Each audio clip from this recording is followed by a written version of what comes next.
As I understand your background, you're not a Republican and nor are you a conservative. Is that accurate? That would be an understatement. And indeed, you're the former editor-in-chief of Psychology Today. Correct. So you're a respected academic. You testified before this committee that Google's manipulation of votes gave at least 2.6 million additional votes to Hillary Clinton in the year 2016. Is that correct? That's correct. And I want to make sure I understand. You personally supported and voted for Hillary Clinton. I was a very strong public supporter of Hillary Clinton, yes. So you're not dismayed that people voted for her, but your testimony is that Google is, through bias in search results, manipulating voters in a way they're not aware of. On a massive scale. And what I'm saying is that I believe in democracy, I believe in the free and fair election, more than I have any kind of allegiance to a candidate or a party. And looking forward, if I understood your testimony correctly, you said in subsequent elections, Google and Facebook and Twitter and big text manipulation could manipulate as many as 15 million votes in a subsequent election? In 2020, if all these companies are supporting the same candidate, there are 15 million votes on the line that can be shifted without people's knowledge and without leaving a paper trail for authorities to trace. Now, you described the Go Vote reminder, and you said it wasn't a public service announcement, but rather manipulation. Can you explain how? I'm not sure everyone followed the details of that. Well, sure. If on Election Day in 2016, if Mark Zuckerberg, for example, had chosen to send out a Go Vote reminder, say just to Democrats, and no one would have known if he had done this, that would have given that day an additional at least 450,000 votes to Democrats. And we know this without doubt because of Facebook's own published data, because they did an experiment that they didn't tell anyone about during the 2010 election. They published it in 2012.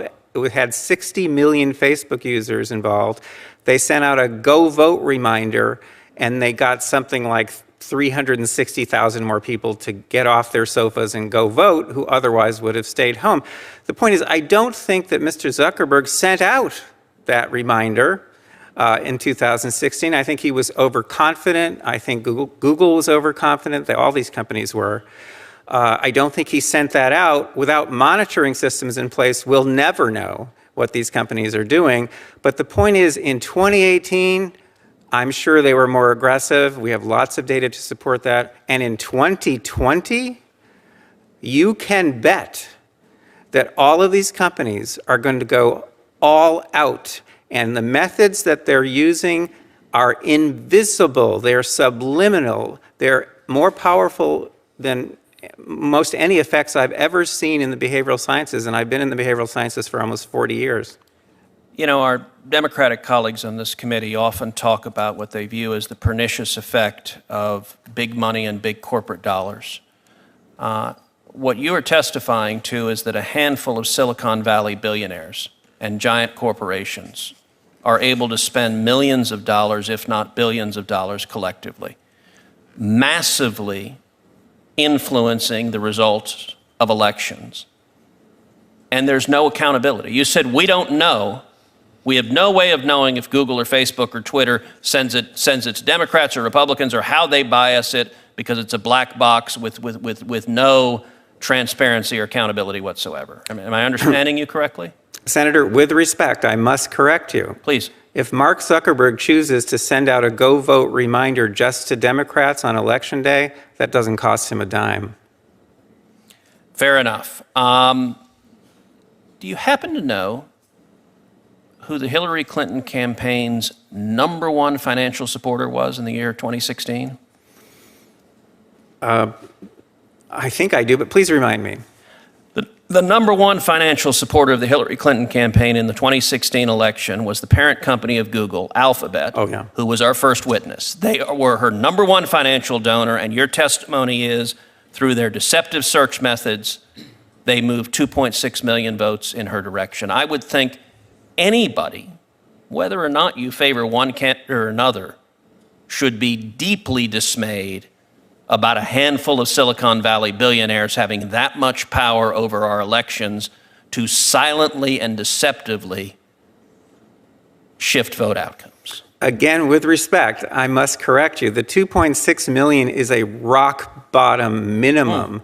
The range is between 2.6 and 10.4 million, depending on how aggressively they used the techniques that I've been studying now for 6.5 years. Wow. Could you say that again, please?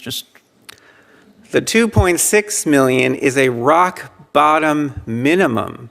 The range is between 2.6 and 10.4 million votes, depending on how aggressive they were in using the techniques that I've been studying, such as the search engine manipulation effect, the search suggestion effect, the answer bot effect, and a number of others. They control these, and no one can counteract them. These are not competitive.